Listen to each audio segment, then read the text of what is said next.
فلا أقسم بمواقع النجوم وإنه لقسم لو تعلمون عظيم إنه لقرآن كريم في كتاب مكنون لا يمسه إلا المطهرون تنزيل من رب العالمين.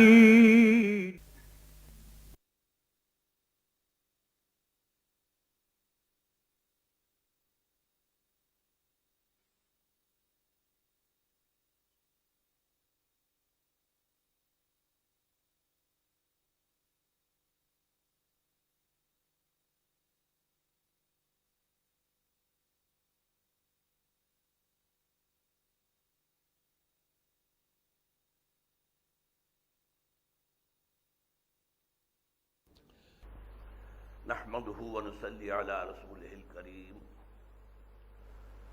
اما بعد فقد قال الله تبارك وتعالى كما ورد في بدء سورة المائدة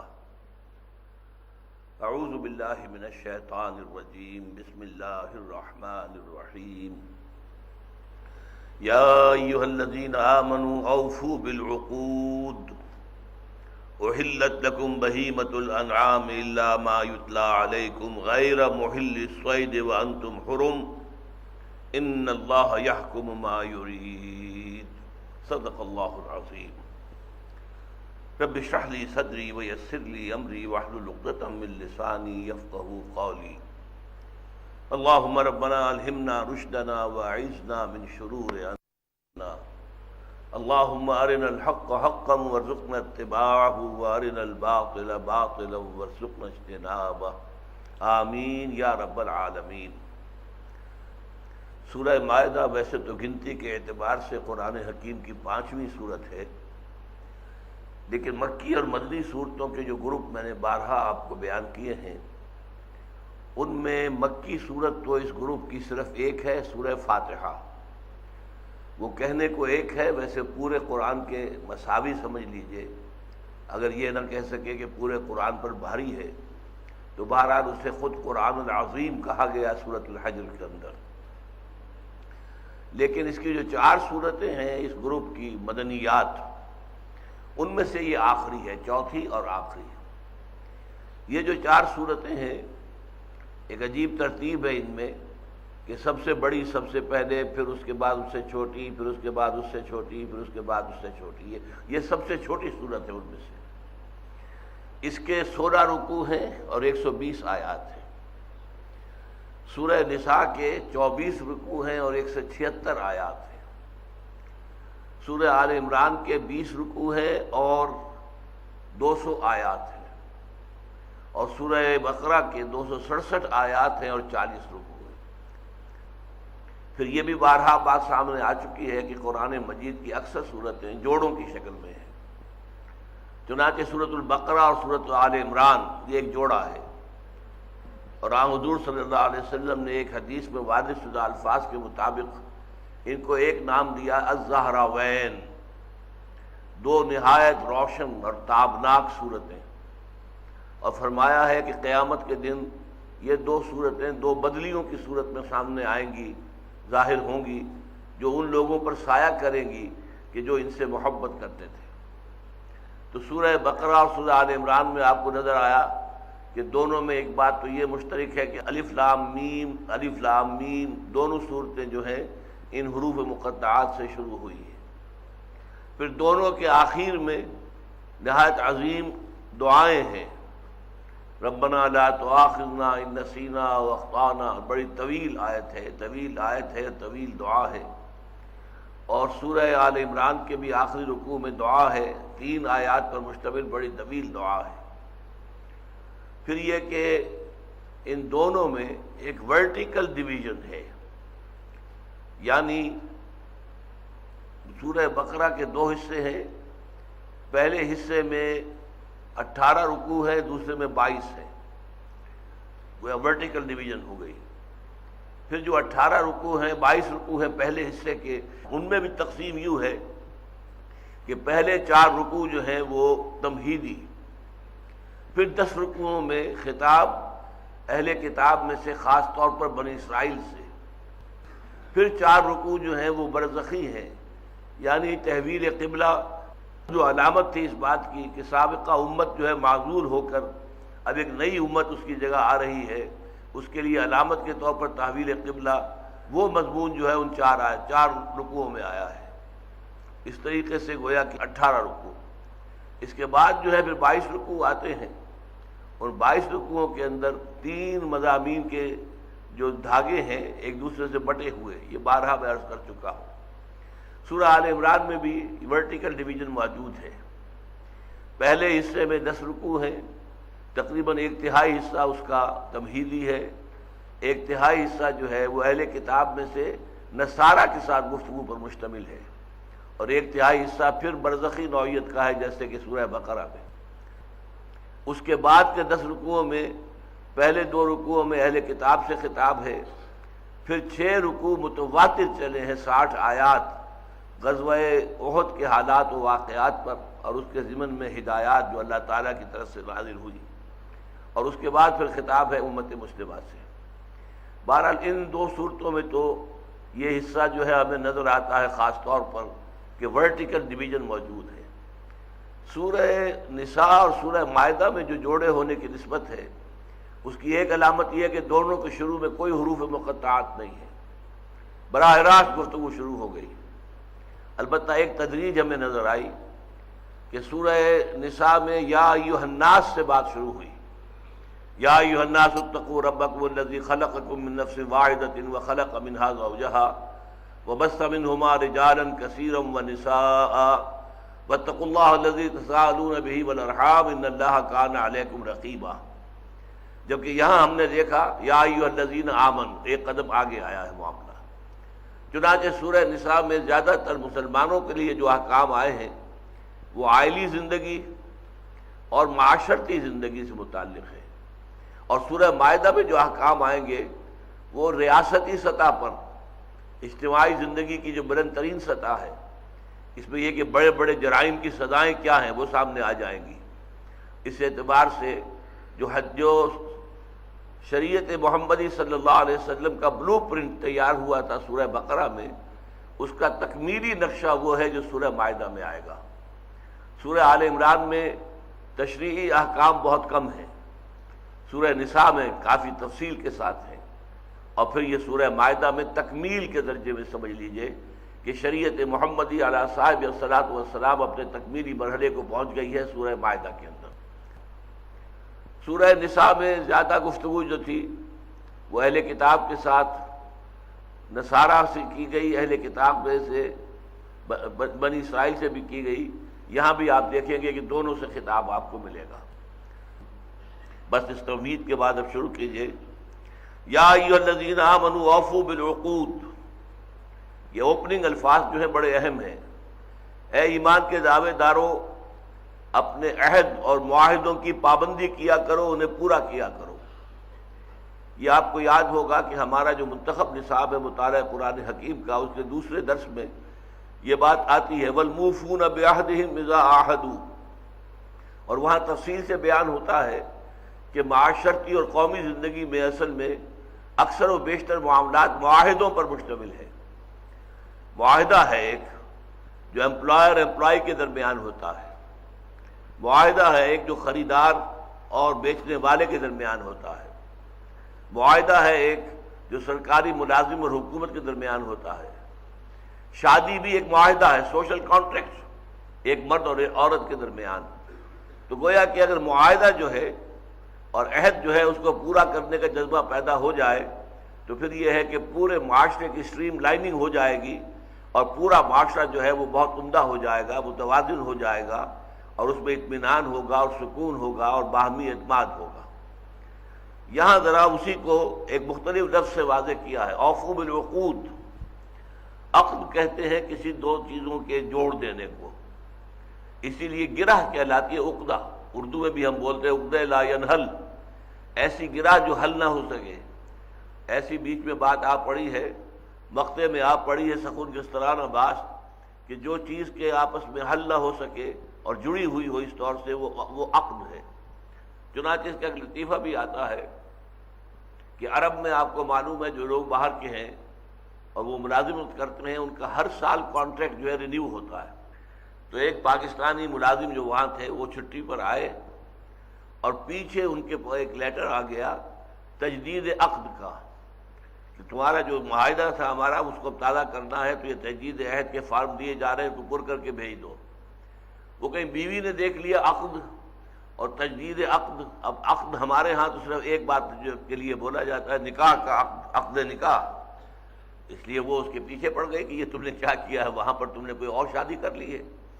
تو عقد جو ہے اصل میں عربی زبان میں کسی بھی معاہدے کو دو فریق جس کے اندر جڑ جائیں وہ عقد ہے۔ تو وفوا بالعقود وہی بات ہو گئی، والموفون بعہدہم اذا عاہدوا، جب بھی کوئی معاہدہ طے ہو جائے، کوئی معاملہ طے ہو جائے، کوئی بات آپ کے مابین طے ہو جائے تو پھر اس کو پورا کرنا لازم ہے۔ یہ گویا کہ عام انسانی معاشرے اور عام انسانی نظام جو ہے دنیا میں، اس کے اعتبار سے بہت اہم چیز ہے، اور اس میں خاص طور پر آگے چل کر آ جائے گا کہ در حقیقت دین بھی ایک معاہدہ ہے اللہ کے ساتھ۔ جیسے کہ ہم سورہ فاتحہ میں پڑھتے ہیں ایاک نعبد و ایاک نستعین، اے اللہ ہم تیری ہی بندگی کرتے ہیں اور کرتے رہیں گے، اور تجھ ہی سے مدد مانگتے ہیں اور مانگتے رہیں گے، یہ بھی ایک معاہدہ ہے۔ تو اسی لیے میثاق کہا گیا ہے، میثاق الذی واثقکم بہ، یہ اگلے رکوع میں یہ آیت آ جائے گی کہ مسلمانوں یاد رکھو اب اس میثاق کو جس میں کہ اللہ نے تمہیں باندھ لیا ہے، اس لیے کہ تم نے شریعت کا اقرار کیا، تم نے کہا سمعنا واطعنا، ہم نے سنا اور ہم نے اطاعت قبول کی، تو اب اس کی باز پرس ہوگی۔ تم اگر کسی معاملے میں اللہ کے حکم کو توڑتے ہو تو گویا کہ اس عہد کی خلاف ورزی کر رہے ہو۔ اس لیے دین کا معاملہ جو ہے، شریعت کا معاملہ، شریعت بھی بندے اور اللہ کے درمیان ایک معاہدہ ہے، ایک عقد ہے، ایک کانٹریکٹ ہے، ایک میثاق ہے، لہذا اس کا پورا کرنا ضروری ہے۔ جیسا کہ میں نے عرض کیا تھا، چونکہ شریعت کے تکمیلی احکام اس صورت میں آ رہے ہیں، لہذا اس کے لیے موزوں ترین عنوان یہی الفاظ ہیں، یا ایھا الذین آمنوا اوفوا بالعقود۔ اس کے بعد ایک ذرا جزوی سا مسئلہ ہے جس کو لیا گیا، احلت لکم بہیمۃ الانعام الا ما یتلی علیکم، تمہارے لیے حلال کیے گئے ہیں چوپائے، مویشیوں کی قسم کے تمام چوپائے۔ یہاں ذرا سمجھ لیجئے، انعام جو ہیں عرب میں صرف 4 جانوروں کو کہتے تھے، بکرا اور بکری، یہ گویا کہ آپس میں یہ 2 کا جوڑا جو ہے،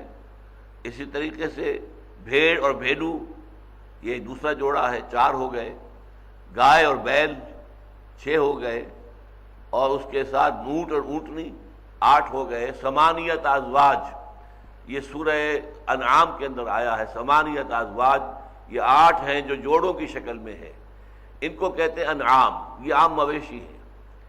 بہیمہ کے لفظ کے اضافے سے اس کے اندر توسیع کر دی گئی،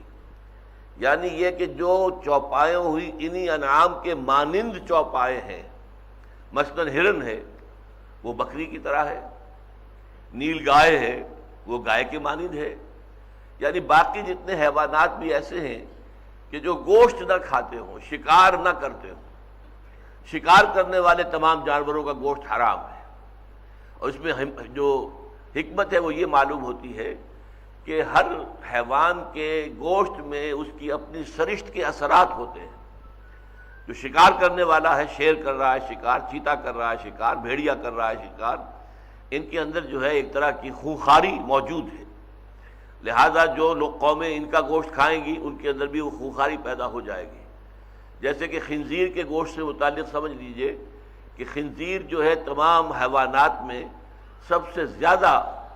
یوں سمجھیے کہ بے شرم حیوان ہے، غیرت نام کو نہیں ہے۔ اور ظاہر بات ہے کہ جن لوگوں نے خنزیر کے گوشت کو اپنے اوپر حلال کر لیا ہے، غیرت کے اعتبار سے وہ بھی مردہ قومیں ہو چکی ہیں، ان کے اندر غیرت نام کی کوئی شے نہیں ہے۔ تو اس لیے فرمایا کہ جو جانور ایسے ہیں جو گھاس پات کھاتے ہیں، جیسے کہ ہرن ہے وہ کوئی شکار نہیں کرتا، گوشت نہیں کھاتا، نیل گائے ہے وہ کوئی شکار نہیں کرتی، گوشت نہیں کھاتی، اسی طرح پرندوں میں بھی وہ پرندے جو شکار کرتے ہیں اور گوشت کھاتے ہیں، عقاب ہے، شاہین ہے، یہ جتنے بھی اس قسم کے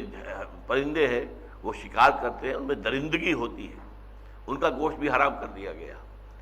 تو یہ ایک حکمت نظر آتی ہے کہ کسی بھی جانور کے گوشت میں اس جانور کا جو اپنا مزاج ہے، اس کی جو سرشت ہے، اس کا ایک اثر جو ہے وہ گوشت کے کھانے والے کے اندر پیدا ہو جاتا ہے۔ لہذا احلت لکم بہیمۃ الانعام، چوپائے تو حلال کیے ہی گئے، اس کی تفصیل سورہ انعام میں آ چکی اس لیے کہہ رہا ہوں کہ سورہ انعام مکی ہے اور یہ ہم مدنی سورت جو ہے جس کا زمانہ نزول سن 6 ہجری کا آخری دور جو ہے، آخری حصہ، یا سن 7 ہجری کا ابتدائی اوائل کا حصہ ہے۔ لہذا سورہ انعام جو ہے وہ تو گویا کہ یوں سمجھیے کہ اس سے 7-8 سال پہلے نازل ہو چکی، تو اس میں جو ہے تفصیل بیان ہو چکی۔ انعام ثمانیۃ ازواج، وہ جو میں نے ابھی گنوائے ہیں 8 حیوان جوڑوں کی شکل میں جو ہے، بکرا ہے، بکری ہے، بھیڑ ہے اور بھیڑو ہے، اور گائے ہے اور بیل ہے، اور اونٹ ہے اور اونٹنی ہے، ان کا گوشت کھانا، ان کا دودھ پینا حلال ہے۔ اللہ فرمایا احلت لکم بہیمۃ الانعام الا ما یتلی علیکم، سوائے ان چیزوں کے جو تمہیں پڑھ کر سنائی جاتی ہیں یا جائیں گی، اس لیے کہ سورہ انعام میں بھی یہ باتیں آ چکی ہیں، سورہ بقرہ میں بھی آ چکی، 4 چیزوں کی حرمت 2 دفعہ قرآن میں اس سے پہلے آ چکی ہے، یعنی لحم الخنزیر جو سور کا گوشت، پھر دم یعنی خون، اور تیسرے نمبر پر کوئی شے، کوئی جانور کے جو اللہ کے سوا کسی اور کے نام پر حلال کیا گیا ہو، اور چوتھے مردار۔ یہ 4 کا جو ہے حرمت کا معاملہ جو ہے یہ سورہ انعام میں بھی ہے اور سورہ بقرہ میں بھی ہے، لیکن یہاں آگے چل کر آپ دیکھیں گے اس کی کچھ وضاحت کی گئی مزید، کیونکہ پھر وہی بات کہ یہ شریعت کی تکمیلی صورت ہے۔ تو احلت لکم بہیمۃ الانعام الا ما یتلی علیکم غیر محل الصید وانتم حرم، اس میں ایک تو وہ چیزیں مستثنیٰ ہو گئیں جن کا ذکر آگے کیا جائے گا، اور دوسری شرط یہ ہے کہ نہ شکار کرتے ہوئے اس حال میں کہ تم احرام میں ہو، اگر تم احرام کی حالت میں ہو تو شکار نہیں کر سکتے، چاہے ہرن صاف نظر آ رہا ہے، پاس ہی بیٹھا ہوا ہے، آپ ایک تیر چلائیں تو وہ جو ہے ہلاک ہو جائے گا یا آپ کے وہ زخمی ہو جائے گا، آپ اسے جا کر ذبح کر دیں گے، لیکن نہیں، اجازت نہیں ہے۔ ہاں یہ نرمی کی گئی ہے، صرف سمندری جو حاجی ہوں یا عمرے کے لیے جا رہے ہوں سمندر کے راستے سے، وہ مچھلی شکار کر سکتے ہیں، سمندر میں ظاہر بات ہے کہ کوئی اور ذریعہ جو ہے وہ خوراک کا ہوتا نہیں ہے۔ آپ اگر صحرا میں سفر کر رہے ہیں تو کوئی درخت ہے، کوئی پھل ہے، کوئی جڑیں ہیں مختلف پودوں کی، ان کو کھا کر بھی گزارا ہو سکتا ہے، اگر آپ اپنے ساتھ جو ہے وہ زیادہ راہ لے کر نہیں چلے تب بھی گزارا ہو جائے گا، انسان مرے گا نہیں۔ لیکن ظاہر بات ہے کہ آپ ایک جہاز میں ہیں، ایک کشتی میں سفر کر رہے ہیں،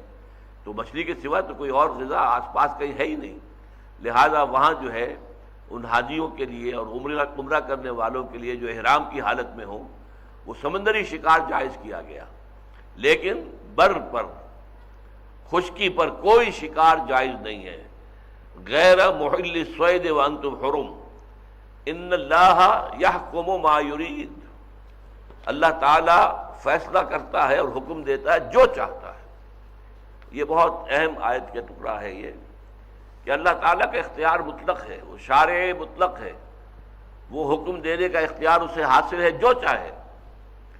اس میں ایک عجیب نکتہ یہ ہے جو اہم ہے کہ ہم بعض اوقات اس کھوج میں پڑ جاتے ہیں، شراب حرام ہے کیوں ہے، سود حرام ہے کیوں ہے، یا خنزیر کا گوشت حرام ہے کیوں ہے، اس کیوں کو اپنے سامنے سے بالکل ہٹا دو۔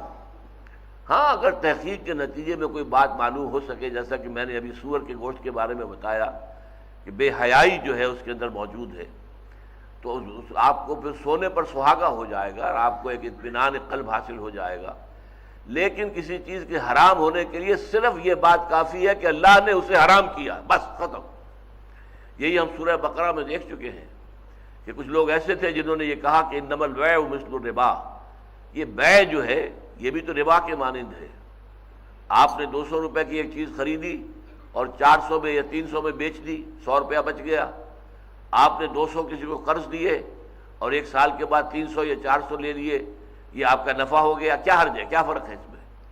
تو قرآن مجید اگرچہ وہاں پر اللہ تعالیٰ چاہتے تو بیان فرما دیتے کہ اس حکمت میں کیا چیز حکمت ہے اور کس کی بنیاد پر یہ فیصلہ کیا جا رہا ہے کہ فرق ہے، بیع اور ہے اور سود اور ہے، لیکن وہاں صرف ایک بات کہی گئی، وَأَحَلَّ اللَّهُ الْبَيْعَ وَحَرَّمَ الرِّبَا، اللہ نے بیع کو حلال کیا ہے اور ربا کو حرام کیا ہے۔ وہ مالک الملک ہے، وہ مطلق ہے، وہ شارع مطلق ہے، وہ حکم دینے والا ہے، وہ حاکم ہے، تمہیں اس سے آگے کوئی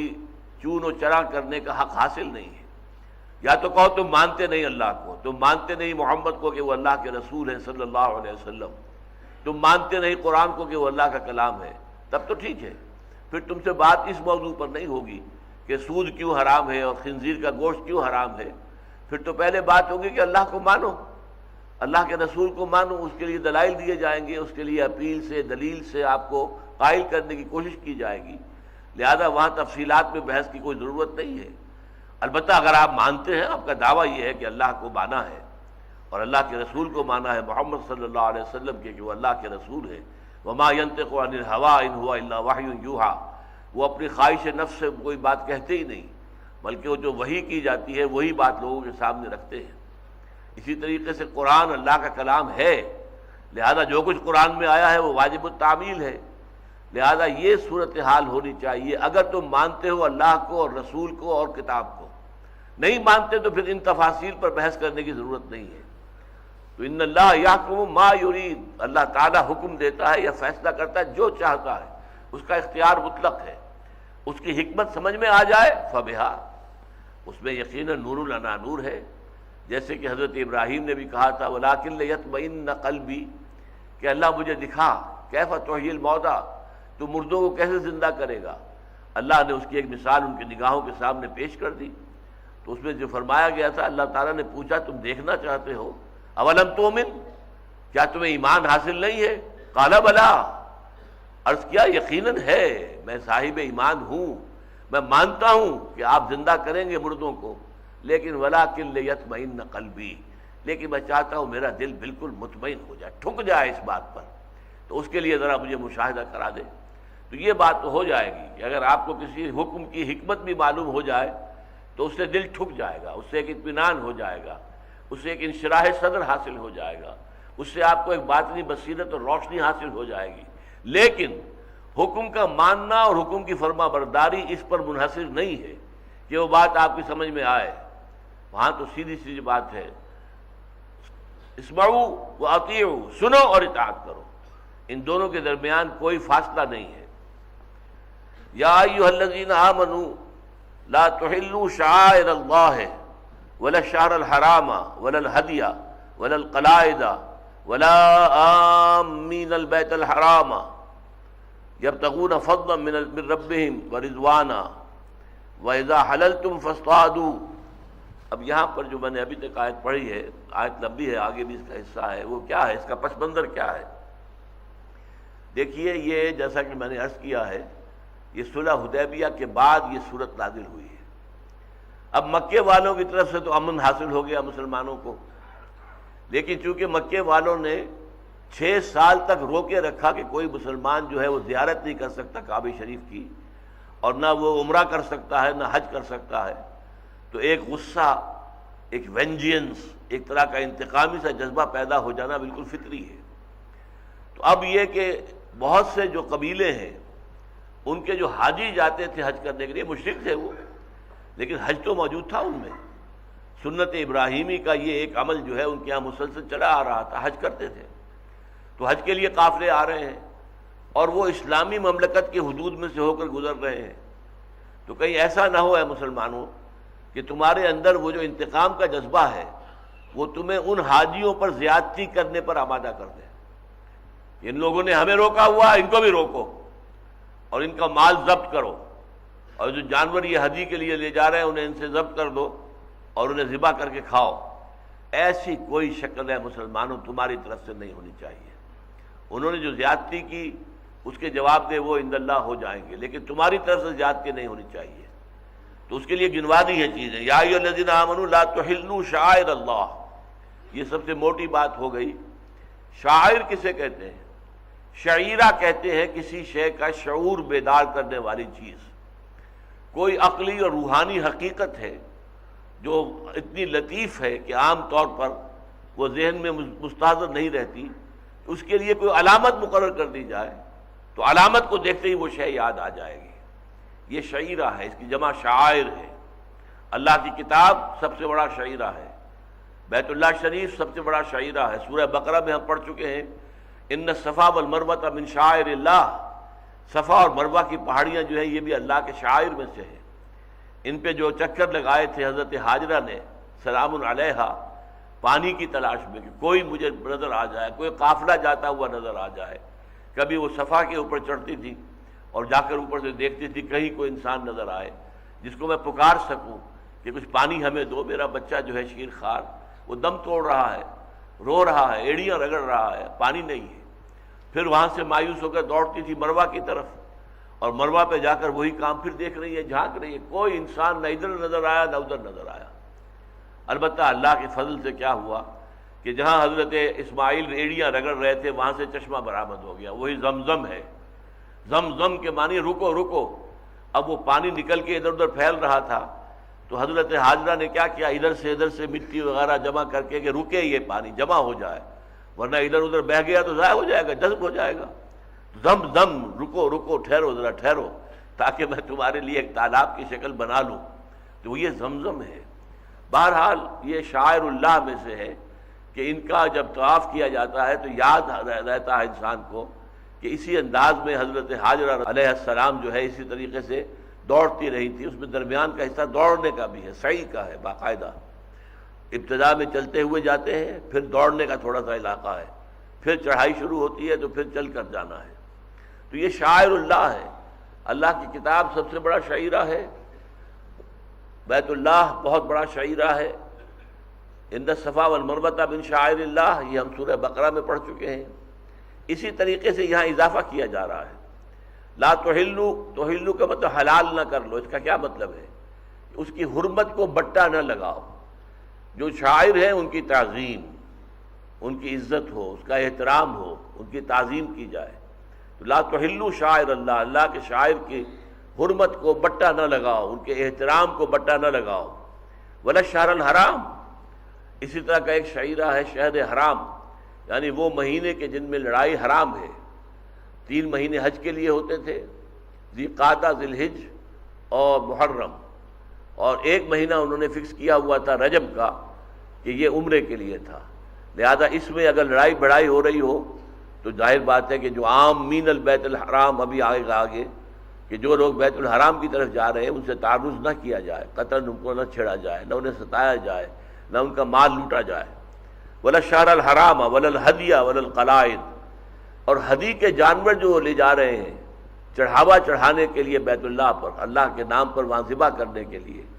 اور ان میں خاص ہے العطف خاص علی العام، ولا القلائد، کچھ جانوروں کی گردنوں میں پٹے ڈال دیے جاتے تھے علامت کے طور پر۔ تو ہدی کا جانور تو کوئی بھی ہے جس کے لیے کہ نیت کی ہوئی ہے کہ اسے بیت اللہ پر جا کر اس کو وہاں پر حلال کرنا ہے، ذبح کرنا ہے، اور اس میں خاص طور پر جن جانوروں کی گردنوں میں پٹے بھی ڈال دیے جائیں وہ قلائد ہیں۔ ولا آمین البیت الحرام، اور نہ ہی بیت الحرام کا قصد کرنے والوں کو ستاؤ یا انہیں تکلیف پہنچاؤ یا ان کی حرمت کو بٹا نہ لگاؤ کہ وہ بھی شاعر اللہ میں سے ہیں۔ کہاں جا رہے ہیں؟ کیوں جا رہے ہیں؟ کسی دنیاوی سفر پر نہیں جا رہے، کسی کاروباری سفر پر نہیں جا رہے، اللہ تعالیٰ کا سب سے بڑا شعیرہ جو ہے بیت اللہ، اس کی زیارت کے لیے جا رہے ہیں۔ تو اس اعتبار سے ان کی بھی عزت، ان کے ساتھ بھلائی کے ساتھ پیش آنا لازم ہے۔ یہاں عام مین کے لفظ کو سمجھ لیجئے، الف میم میم ام، یہ مادہ آتا ہے کسی چیز کے آگے آگے چلنے کے لیے۔ راستہ ہمارے آگے آگے چل رہا ہوتا ہے تو اس کو بھی کہا جاتا ہے امام، امام مبین، کھلا راستہ، واضح راستہ۔ امام وہ ہے جو نمازیوں کے آگے کھڑا ہو اور جماعت کرائے اور اس کی اقتداء میں لوگ نماز پڑھیں۔ امت وہ ہے جو کسی مقصد پر جمع ہو گئی ہو، جن کی غرض و غایت ایک ہی ہو، جن کا نسب العین ایک ہی ہو، وہ جمع ہو گئے، وہ امت ہے، اور امت کے لیے امام کا ہونا لازم ہے۔ تو آمین البیت الحرام، بیت الحرام محترم گھر جو ہے اللہ کا، اس کا قصد کرنے والے، چاہے وہ عمرے کے لیے ہو چاہے حج کے لیے ہو، یبتغون فضلا من ربہم ورضوانا، وہ لوگ تو اپنے رب کے فضل کی تلاش میں ہیں، اور اللہ تعالیٰ کے رضوان، رضا مندی، رضا جوئی جو ہے وہ ان کے پیش نظر ہے۔ وَإِذَا حَلَلْتُمْ فَاصْطَادُوا، اب اس قانون کے اندر بات آ گئی جو کہا گیا تھا کہ جب تم حرم ہو، احرام میں ہو تو شکار نہ کرو۔ فَإِذَا حَلَلْتُمْ، جب تم حلال ہو جاؤ، یعنی اس احرام کی حالت سے نکل آؤ، احرام تم نے کھول دیا، لہذا اب فاصطادوا، اب تم شکار کر سکتے ہو۔ یہ بھی استحباب کے لیے ہے، حکم کے لیے نہیں ہے کہ جو شخص بھی احرام کھولے وہ لازماً جا کر شکار کرے، نہیں، بلکہ یہ کہ اب تمہیں اجازت ہے، اب تم جیسا چاہو شکار کرو، ہرن ہو تو انہوں شکار کرو، کوئی نیل گائے ملے اسے شکار کرو۔ جب احرام ختم تو وہ پابندی ختم۔ وَلَا يَجْرِمَنَّكُمْ شَنَآنُ قَوْمٍ أَن صَدُّوكُمْ عَنِ الْمَسْجِدِ الْحَرَامِ أَن تَعْتَدُوا، اور دیکھو تمہیں کسی قوم کی دشمنی اور یہ کہ انہوں نے تمہیں روکے رکھا اللہ تعالیٰ کی اس حرام محترم مسجد سے، بیت اللہ سے، حرم سے، وہ تمہیں اس پر آمادہ نہ کر دے کہ تم بھی زیادتی کرو۔ زیادتی کا جواب زیادتی سے دینا یہ تو برابری کی بات ہو گئی، اس میں پھر آپ کی طرف سے کوئی حسن اخلاق کا معاملہ تو نہیں آیا۔ آپ کی کون سی چیز کو دیکھ کر آپ کے دشمن گرویدہ ہوں گے؟ کس چیز سے ان کے دلوں میں آپ کی عزت پیدا ہوگی، احترام پیدا ہوگا؟ تو فرمایا وَلَا يَجْرِمَنَّكُمْ شَنَآنُ قَوْمٍ أَن صَدُّوكُمْ عَنِ الْمَسْجِدِ الْحَرَامِ، کسی قوم کی یہ دشمنی کہ اس نے تمہیں روکے رکھا ہے، اب بھی روکے رکھا ہے، یعنی صلح حدیبیہ کے موقع پر بھی روکے رکھا۔ حضور تو 1400 صحابہ کے ساتھ گئے تھے تو عمرے کی نیت تھی، کوئی لڑائی بڑائی کا ارادہ نہیں تھا، کوئی مکے کو فتح کرنے کا ارادہ نہیں تھا، عمرے کی نیت سے گئے تھے، لیکن یہ کہ مکے والوں نے روکا، اور یہ کہ 1 سال تک کے لیے مؤخر کر دیا، اگلے سال آپ آئیں تو پھر آپ کر سکیں گے عمرہ، اس سال تو جانا پڑے گا، ہماری ناک اونچی رہے گی، ہم اپنی ناک نیچی کرنے کو تیار نہیں ہیں کہ آپ آئے اور ہم نے آپ کو کھلے بندوں کی اجازت دے دی کہ آئیں اور کر لیں عمرہ، نہیں، یہ نہیں ہوگا، اگلے سال آئیے تو پھر آپ کو جو ہے ہم اجازت دیں گے، بلکہ اجازت کیا دیں گے، 3 دن کے لیے ہم مکے کو خالی کر دیں گے،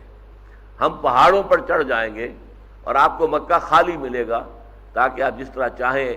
وہاں پر آپ طواف کریں اور عبادات کریں، جو بھی کرنا چاہیں کھلی آزادی کے ساتھ، اور کوئی خوف آپ کو نہ ہو کہ کہیں ہمارے پیچھے سے کہ ہم نماز پڑھ رہے ہیں اور پیچھے سے حملہ ہو جائے، نہیں، بلکہ معاہدہ یہ تھا کہ پورے امن اور اطمینان کے ساتھ، جیسا کہ سورہ فتح کے آخر میں بھی آیا ہے لَتَدْخُلُنَّ الْمَسْجِدَ الْحَرَامَ إِن شَاءَ اللَّهُ آمِنِينَ مُحَلِّقِينَ رُؤُوسَكُمْ، کہ اے مسلمانوں اس سال تو تمہارا جو ہے نہیں ہو سکا عمرہ، لیکن تم لازماً داخل ہوگے، لَتَدْخُلُنَّ الْمَسْجِدَ الْحَرَامَ، مسجد حرام میں پورے اطمینان کے ساتھ، آمنین، پورا امن تمہیں حاصل ہوگا، کوئی خوف نہیں ہوگا، لا تخافون۔ تو یہ اس طرح کا معاملہ، لیکن اس وقت جب کہ ہم یہ آیات پڑھ رہے ہیں، جب یہ نازل ہوئی ہیں، اس وقت تک تو معاملہ یہی تھا کہ وہ جو تسلسل چلا آ رہا تھا، جو 6 سال سے مسلمانوں کو روکے رکھا گیا تھا کہ وہ بیت اللہ کی زیارت نہیں کر سکتے، طواف نہیں کر سکتے، وہی عمل اس سال بھی جاری رہا،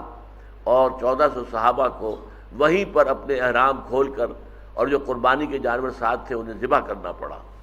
تو فرمایا وَلَا يَجْرِمَنَّكُمْ شَنَآنُ قَوْمٍ أَن صَدُّوكُمْ عَنِ الْمَسْجِدِ الْحَرَامِ، تو تمہیں آمادہ نہ کر دے کسی قوم کی دشمنی کہ انہوں نے روکے رکھا تمہیں مسجد حرام سے، ان تعتدوا، کہ تم زیادتی کرو، زیادتی مت کرو۔ تمہاری طرف سے آگے اصول آ رہا ہے، بہت ہی قیمتی ذری اصول، وَتَعَاوَنُوا عَلَى الْبِرِّ وَالتَّقْوَىٰ وَلَا تَعَاوَنُوا عَلَى الْإِثْمِ وَالْعُدْوَانِ، تعاون کرو نیکی کے کاموں پر اور تقوی کے کاموں پر،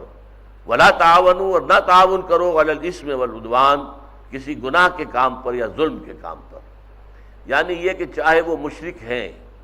لیکن جو حج کے لیے جا رہے ہیں تو یہ تو ایک اچھا عمل ہے، یہ سنت ابراہیمی میں سے تسلسل کے ساتھ چلا آ رہا ہے،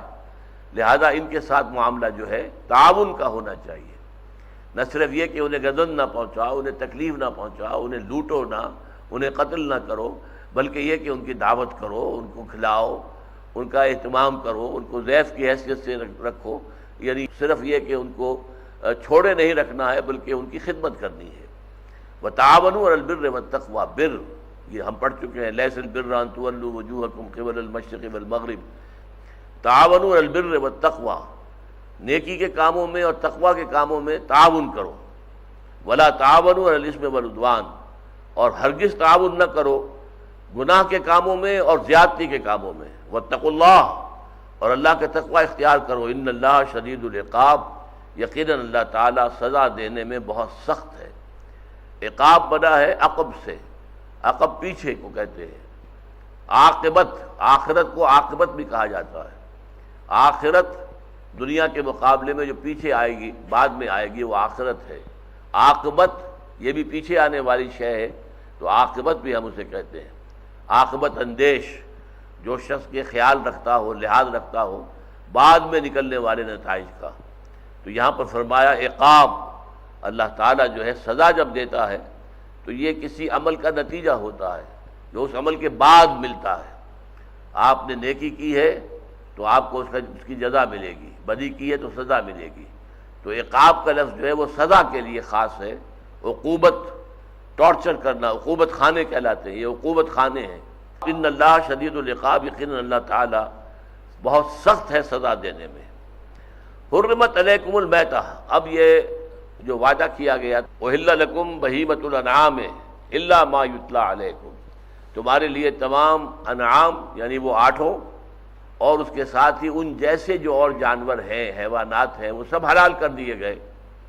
اور اس کے الا ما یتلی علیکم، سوائے ان کے کہ جو تمہیں پڑھ کر سنا دیے جاتے ہیں یا سنا دیے جائیں گے۔ اب یہ اس کا وعدہ جو ہے وہ پورا ہو رہا ہے۔ حرمت علیکم المیتۃ، میتۃ حرام کر دیا گیا ہے تم پر مردار، مردار کہیں پڑا ہوا ہے، جانور مرا ہوا ہے، اس کو کھانا، اس کا گوشت کاٹ کے کھانا، لا حول ولا قوت الا باللہ، یہ چیز حرام ہے، مردار حرام ہے۔ والدم، اور خون، خون جو ہے وہ بھی ناپاک شے ہے اور یہ بھی حرام ہے۔ اسی لیے جو ذبح کا طریقہ ہے جو ہمیں سکھایا گیا ہے کہ صرف جو سافٹ پارٹس ہیں گردن کے وہ کاٹے جائیں تاکہ حرام مغز انٹیکٹ رہے۔ جب حرام مغز جو ہے جو کہ دماغ کے ساتھ سارے جسم کا رابطہ قائم کرتا ہے وہ انٹیکٹ ہوگا، تو آپ کو معلوم ہے کہ جیسے کہ آپ بکرا ذبح کرتے ہیں تو پھر وہ اینٹتا ہے، اس کے اندر اینٹھن پیدا ہوتی ہے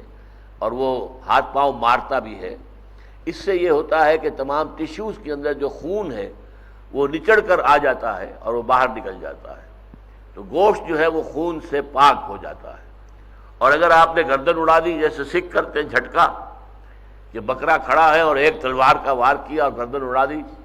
تو یہ حرام مغز کا تعلق کٹ گیا، جو دماغ کے ساتھ اب اس کا رشتہ نہیں رہا۔ اب وہ رائگر مورٹس جسے کہتے ہیں میڈیکل ٹرم میں، کہ وہ تشنج جو ہوتا ہے مرنے کے بعد وہ نہیں ہوگا، اور خون جو ہے وہ ٹیشوز کے اندر مختلف اعضاء جو ہیں ان کے اندر خون جم جائے گا۔ تو گویا کہ اب جو گوشت آپ کھائیں گے اس میں خون کی آلائش ہوگی، خون ملا ہوا ہوگا، اس لیے اس کو بھی حرام قرار دے دیا گیا۔ حرمت علیکم المیتۃ والدم ولحم الخنزیر، اور سور کا گوشت حرام کیا گیا۔ وما اہل لغیر اللہ بہ، اور جس پر نام لیا گیا اللہ کے سوا کسی اور کا۔ احلال جو ہے جیسے کہ ہلال کو دیکھ کر مبارکباد دی جاتی ہے اور نام لیے جاتے ہیں، اسی طریقے سے یہ اہل، کسی چیز کا نام لینا کسی پر، یہ فلاں بزرگ کا نذرانہ ہے، میں اسے ذبح کر رہا ہوں، فلاں بت کے لیے میں نے اس کو نظر کر کے اور ذبح کر رہا ہوں، فلاں استھان کے اوپر لے جا کر میں اس کو ذبح کر رہا ہوں، یہ ساری چیزیں جو حرام ہیں۔ اگرچہ بکری ہے، بکرا ہے، اگرچہ وہ بھیڑ ہے یا مینڈھا ہے، لیکن وہ حرام ہو گئے، اس لیے کہ اللہ کے سوا کسی اور کے نام پر ان کو ذبح کیا گیا ہے، لہذا یہ مانوی نجاست اس میں لگ گئی۔ فی نفسہ ہی وہ پاک گوشت تھا، لیکن یہ مانوی نجاست شرک کی، اس کی وجہ سے وہ حرام ہو گیا۔ اب اس کے بعد میتا جو ہے مردار، اس کی قسمیں بیان کی جا رہی ہیں۔ والمنخنقۃ، وہ جانور جو گردن گھٹنے کی وجہ سے، گلا گھٹنے کی وجہ سے مر جائے۔ آپ نے کبھی دیکھا ہوگا بکریوں کا معاملہ خاص طور پر ہوتا ہے، کسی کھوٹے سے بنی ہوئی رسی کے ساتھ وہ کوئی ایسا چکر وکر کھایا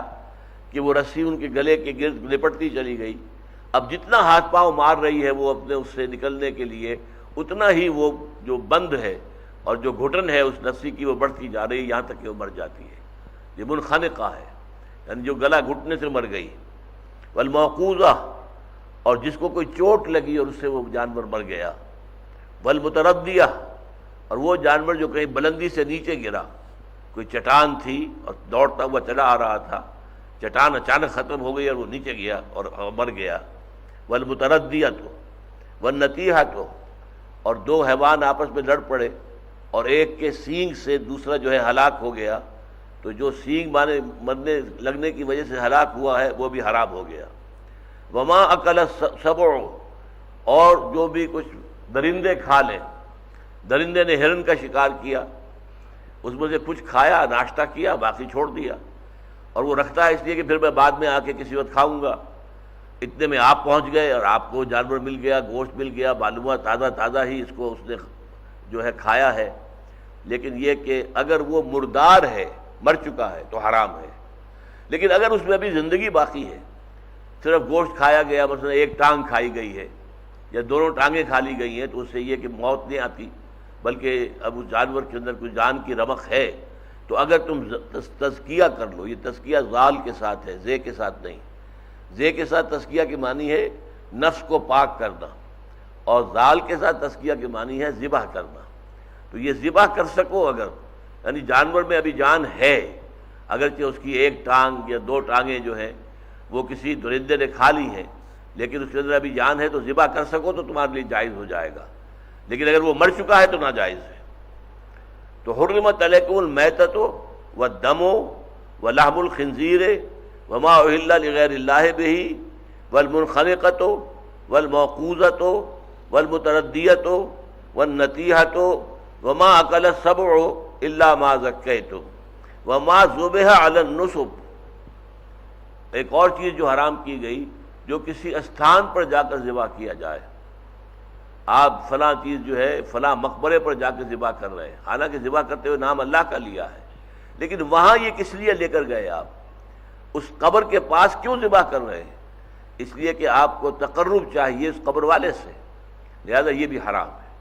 چاہے نام نہیں لیا گیا کہ میں فلاں کے نام پر اس کو ذبح کر رہا ہوں، نام اللہ کا لیا گیا ہے، لیکن جس خاص ایک مقام پر، استھان پر، اگر اس استھان پر لے جا کر تم نے کو ذبح کیا ہے تو اس کے اندر بھی شرک کی وہ آمیزش شامل ہو گئی ہے، جس کی بنا پر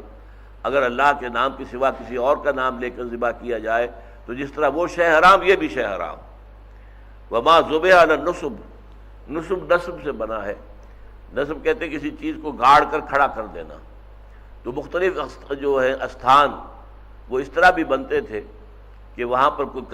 پتھر جو ہے، کوئی نوکیلا سا پتھر گاڑ کر اس کی نوک زمین پہ گاڑ کے کھڑی کر دی جائے، بس یہ مقام متعین ہو گیا۔ جیسے ہمارے ہاں جو ہے آپ کو سڑکوں پر، جس پر آپ ہمیشہ سفر کرتے ہو، آپ کو معلوم ہوتا ہے لو جی ایک نیا اور مقبرہ کھڑا ہو گیا ہے، حالانکہ اس سے پہلے وہاں کچھ نہیں تھا، اور وہ سڑک کے ساتھ ہی آبادی کے اندر ہے۔ ایسا نہیں ہے کہ اب وہ نیا مقبرہ بنا ہو، وہاں پر دفن کرنے کا کسی کو سوال پیدا ہی نہیں ہوتا، لیکن یہ کہ پہلے فرض کیجئے کوئی قبر وہاں تھی، اب اس کے اوپر جو ہے وہ قبہ بنا دیا گیا، گنبد بن گیا، اب وہاں پر جو ہے لوگوں نے پیسے دینے شروع کر دیے، نذرانے شروع کر دیے، اگر وہاں پر لے جا کر بکرے کو ذبح کیا گیا تو اس بکرے کا گوشت حرام ہو جائے گا۔ وما ذبح علی النصب وان تستقسموا بالازلام، اس کے دو ترجمے ہیں، اور یہ شے بھی تم پر حرام کی گئی کہ فال نکالو۔ یہ فال نکالنا جو ہے تیروں کے ساتھ یہ ان کا معمول تھا۔ حبل جو ان کا ایک بڑا بت تھا، بہت بڑا بت، اس کے پاس جو ہے وہ 7 تیر رکھے رہتے تھے، ہر تیر پر کچھ لکھا ہوا ہے، یہ کام صحیح ہے تم کر لو، یہ کام صحیح نہیں ہے مت کرو، وغیرہ وغیرہ۔ تو پھر یہ ہے کہ وہ جا کر جو بھی پجاری تھا اس کی مٹھی گرم کرتے تھے، پھر اس کو کہتے تھے کہ فلاں مسئلے میں ہمیں معلوم کرنا ہے، تو وہ قسمت کا معاملہ کہ یہ چیز اچھی ہے یا نہیں ہے، جیسے ہم استخارہ کرتے ہیں، اللہ تعالیٰ سے مانگتے ہیں، ان کنت تعلم ان ھذا الامر خیر لی فی دینی و معاشی و عاقبۃ امری فاقدرہ لی و یسرہ لی و بارک لی فیہ وان کنت تعلم ان ھذا الامر شر لی فی دینی و معاشی و عاقبۃ امری فاصرفہ عنی واصرفنی عنہ واقدر لی الخیر حیث کان ثم ارضنی بہ۔ اے اللہ، اگر تیرے علم میں ہے کہ یہ کام میرے لیے اچھا ہے، دنیا کے اعتبار سے بھی اور عاقبت کے اعتبار سے بھی بہتر ہے، مفید ہے، تو اس کے لیے میرے دل کو کھول دے اور اس کام کو میرے لیے آسان کر دے، اور اگر تیرے علم میں یہ ہے کہ یہ کام برا ہے اس کا نتیجہ میرے حق میں اچھا نہیں نکلے گا دنیا میں یا آخرت میں، تو پھر اس کو مجھ سے دور کر دے، مجھے اس سے دور کر دے، اور میرے لیے تو خیر ہی کا فیصلہ کر دے، جو بھی خیر ہو اس کا فیصلہ فرما دے، اور پھر اس پر مجھے راضی بھی کر دے، میرا دل بھی ٹھک جائے، دل مطمئن ہو جائے۔ تو یہ دعا ہے، یہ اللہ سے کرنا، یہ توحید کی ایک بہت بڑی علامت ہے، اور اسی لیے حضور نے فرمایا ہے، صحابہ نے فرمایا ہے کہ ہمیں یہ دعا استخارہ حضور نے ایسے سکھائی جیسے کہ قرآن مجید سکھایا، یعنی قرآن مجید جیسے لفظ بلفظ اللہ تعالیٰ کے رسول صحابہ کو سناتے تھے، یاد کراتے تھے، اسی طرح یہ دعا بھی اللہ تعالیٰ کے رسول نے ہمیں لفظ بلفظ یاد کرائی ہے جیسے کہ قرآن۔ تو یہ دعا استخارہ بہت اہم ہے، اور یہ لوگوں کو یاد ہونی چاہیے۔ اکثر معاملات میں آدمی مذبذب سا ہو جاتا ہے کہ دونوں راستے ٹھیک ہیں لیکن کون سا بہتر ہے، کس کو میں اختیار کروں؟ دو رشتے آئے ہوئے ہیں بیٹی کے لیے، اب دونوں کے اندر بظاہر کوئی خرابی نہیں ہے، دونوں تقریباً یکساں سے نظر آ رہے ہیں، ان میں سے کون سا بہتر ہے، کیسے فیصلہ کروں؟ تو اس میں استخارہ ہے، استخارہ کیجئے، اللہ تعالیٰ سے مانگیے، فیصلہ اللہ سے مانگ لیجئے، اپنے معاملے کو اللہ کے حوالے کیجئے، اللہ تیرے حوالے کر رہا ہوں، تو جو چیز بہتر ہے میرے لیے اس کے لیے میرے دل کو کھول دے اور میرے دل کو مطمئن کر دے، اور جو چیز اچھی نہیں ہے اس کو مجھ سے دور کر دے، مجھے اس سے دور کر دے۔ وہی کام وہ کرتے تھے بتوں کے ساتھ، حبل کے ساتھ، کہ وہ تیر رکھے ہوئے ہیں، ان تیروں کو پھر جو ہے وہ جب پجاری کو جو ہاتھ گرم کر دیا گیا، مٹھی گرم کر دی گئی، تو اب وہ جو ہے اس سے فال نکالتا تھا، تو تیر جو نکلا اس پر لکھا ہوا کہ یہ کام اچھا نہیں ہے، مت کرو، بس یہ فیصلہ ہو گیا۔ تو یہ اس قسمت کا حال معلوم کرنے کے لیے، اور ایک اس کا مطلب یہ ہے کہ تقسیم نہ کیا کرو تیروں کے ذریعے سے، وہ جیسا کہ سورہ بقرہ میں ہم نے پڑھا ہے کہ جہاں پہ شراب اور جوئے کی بات آئی ہے، یسألونک عن الخمر والمیسر، تو اس میں فرمایا گیا ہے کہ ان دونوں میں کچھ بھلائیاں بھی ہیں لیکن برائی زیادہ ہے، وَإِسْمُهُمَا أَكْبَرُ مِن نَفْعِهِمَا۔ تو اس میں ایک بات نوٹ کریے کہ وہاں کیا کرتے تھے لوگ، شراب پی کے اس کے نشے میں کسی کا اونٹ پکڑا اور ذبح کر دیا، اب اس کا مالک آیا روتے ہوئے تو منہ مانگے دام دے دیے اس کو، اچھا لو بھائی تم اتنے 100 درہم مانگتے ہو، یہ لے لو، تمہارا اونٹ جو ہے وہ ہم نے ذبح کر دیا ہے۔ اچھا اس کے بعد اس کا گوشت تیار ہو گیا، ڈھیریاں بن گئیں، اب ان ڈھیریوں کے اوپر جوا کھیلتے تھے، اور جوئے کے لیے تیروں کا استعمال کرتے تھے، ان تیروں کے ذریعے سے طے کرتے تھے کہ کون سا ڈھیری کس کی ہے، اور ظاہر بات ہے جس کو ڈھیری مل گئی پھر وہ اسے فقراء کو کہتا تھا لو لے جاؤ کھاؤ، گویا کہ اپنی سخاوت کا ڈنکا بجاتا تھا۔ تو یہ چیز بھی حرام کر دی گئی کہ تم تقسیم کرو تیروں کے ذریعے سے، یا تم قسمت معلوم کرو پانسے کے تیروں کے ذریعے سے۔ ذالکم فسق، یہ تمام چیزیں جو ہے یہ بہت گناہ کی ہیں۔ یہ فسق یہاں پر صرف عام معنی میں نہیں ہے کہ ہم فاسق کہتے ہیں اس آدمی کو کہ جو کچھ گناہ گار ہے لیکن ظاہر بات ہے مسلمان ہے، لیکن یہ فسق کا لفظ جو ہے وہ قرآن مجید میں شدید ترین معنی میں بھی آیا ہے، چنانچہ ابلیس کے لیے آیا ہے کان من الجن ففسق عن امر ربہ، وہ جنات میں سے تھا تو اپنے رب کے حکم سے نکل بھاگا، اس نے بغاوت کی، اس نے سرکشی کی۔ تو بغاوت اور سرکشی اللہ کے خلاف کرنا گویا کہ جو سب سے بڑا جرم ہو سکتا ہے، فسق کے معنی یہ بھی ہے۔ ذالکم فسق، یہ ساری چیزیں گناہ کے اور بڑے گناہ کے کام ہیں۔ الیوم یئس الذین کفروا من دینکم فلا تخشوہم واخشونی، یہ بھی بہت اہم الفاظ ہیں۔ آج الیوم سے مراد کوئی ایک دن مقرر نہیں ہے بلکہ اب صورت یہ ہو گئی ہے، یعنی صلح حدیبیہ کے بعد، کہ صلح حدیبیہ کا مطلب کیا تھا کہ قریش نے مسلمانوں کو تسلیم کر لیا، they are a power to reckon with, اب مسلمانوں کو ماننا پڑے گا۔ جب صلح آپ کرتے ہیں کسی سے تو گویا کہ آپ نے اسے تسلیم کیا ہے، وہ ایک پارٹی ہے، اور جب آپ ان کے درمیان صلح ہو رہی ہے تو گویا کہ دو پارٹیز کے درمیان صلح ہو رہی ہے۔ اس سے پہلے وہ حضور کو تسلیم کرنے کو ہی تیار نہیں تھے، لیکن صلح حدیبیہ میں جب ایک صلح ہوئی ہے حضور سے تو گویا کہ انہوں نے تسلیم کر لیا کہ ہاں محمد صلی اللہ علیہ وسلم اور ان کے رفقاء رضی اللہ تعالی عنہم اجمعین، محمد الرسول اللہ والذین معہ، اب یہ ایک طاقت ہے، ان کو ماننا تسلیم کرنا پڑ رہا ہے۔ تو فرمایا کہ اب صورت یہ ہو چکی ہے کہ کفار تمہارے دین سے مایوس ہو چکے ہیں۔ الیوم یئس الذین کفروا من دینکم، کس اعتبار سے مایوس ہو چکے؟ ایک تو اس اعتبار سے مایوس ہو چکے کہ ہم اس دین کو اب ختم نہیں کر سکتے، اب یہ ہمارے سطح سے، ہماری حدود سے باہر نکل چکا، ہمارے حد امکان سے باہر نکل چکا، اب اسے جو قوت حاصل ہو چکی ہے، جو تمکن حاصل ہو چکا ہے، اب کوئی امید نہیں ہے کسی ریموٹ انداز میں بھی کہ ہم اس دین کو ختم کر سکیں۔ یہ تو بڑھے گا، پھیلے گا، پھولے گا، پھلے گا۔ اور دوسرے یہ کہ ہم ان میں سے کسی کو بھی واپس نہیں کلیم کر سکتے۔ یہ بڑے پختہ ہیں، بڑے مضبوط ہیں، اپنے دین پر، اپنے ایمان پر یہ بہت مضبوطی کے ساتھ جمے ہوئے ہیں، لہذا ان میں سے کسی ایک کے بارے میں بھی توقع نہیں ہے کہ وہ واپس اپنے آبائی دین میں آئے گا۔ تو الیوم یئس الذین کفروا من دینکم۔ اچھا، اب ایسی حالت میں جب کوئی لوگ آ جاتے ہیں تو جھنجھلاہٹ میں ہو سکتا ہے کوئی قدم اٹھائیں۔ یہ جھنجھلاہٹ جو ہے یہ بھی انسان سے، عقل سے ماوراء کوئی قدم اٹھوا دیتی ہے۔ تو فرمایا یہ جھنجھلاہٹ ان کی شاید کو ظاہر ہو جائے، لیکن گھبراؤ نہیں، فلا تخشوہم واخشونی، تو تم ان سے اب نہ ڈرو، بالکل اب ان کا خوف دل سے نکال دو۔ وہ مایوس ہو چکے ہیں اس سے کہ وہ اسلام کا راستہ روک سکیں گے، اور مایوس ہو چکے ہیں اس سے کہ وہ کسی مسلمان کو واپس اپنے آبائی دین میں لے جا سکیں گے۔ فلا تخشوہم واخشونی، ہاں کوئی جھنجھلاہٹ میں ان کی طرف سے کوئی اقدام ہو تو ڈرو نہیں، مت خوف کھاؤ ان سے، خوف کھاؤ میرا۔ الیوم اکملت لکم دینکم۔ اب یہاں پر بھی الیوم سے مراد کوئی خاص دن نہیں ہے۔ اکثر چونکہ روایات میں یہ بات آ گئی ہے کہ یہ حجۃ الوداع کے موقع پر یہ آیت نازل ہوئی ہے، کیونکہ دین کامل ہو گیا تھا اور حضور صلی اللہ علیہ وسلم کی گویا کہ اب رحلت کا عمل شروع ہو رہا تھا۔ حج کے فوراً بعد سے آپ کی بیماری شروع ہوئی ہے، اور آپ کو معلوم ہے کہ اس کے بعد 80 دن غالباً حضور اس دنیا میں رہے ہیں بقید حیات دنیاوی، اور اس کے بعد اللہم فی الرفیق الاعلی، رفیق اعلیٰ کی طرف راجعت فرمائی ہے۔ تو اس اعتبار سے الیوم، یعنی اس اعتبار سے تو بڑی مناسبت ہے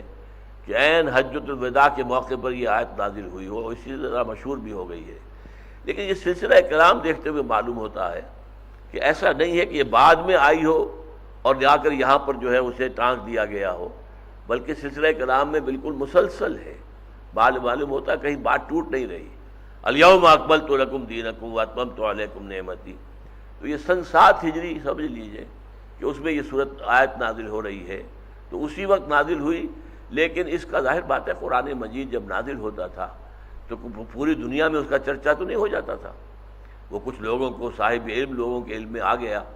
لیکن یہ ہے کہ اکثر لوگ تو غافل ہیں۔ لیکن اب یہ کہ اس کو خاص